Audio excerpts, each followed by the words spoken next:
जय महाराष्ट्र मित्रांनो. तर आपल्या दुकानचं काम बघा 90% पूर्ण झालं आहे.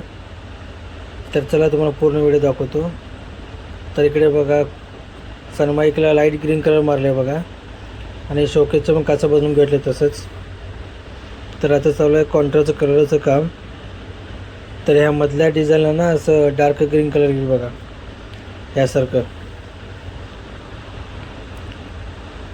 तर अजून थोडंसं काम राहिलं आहे.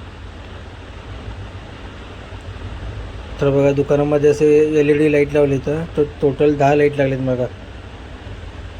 आणि आपले कॅन्टीनचे मामा आहेत ना, तर ते कलरचं काम कुठंपर्यंत बघण्यासाठी आले होते. तर बघा फायनली मित्रांनो कलरचं काम पूर्ण झालं आहे. तर काउंटर कसं वाटतं नक्की सांगा आणि कलरचं काम कसं वाटलं आणि व्हिडिओ आवडला तर लाईक शेअर सबस्क्राईब करा. चला बाय बाय.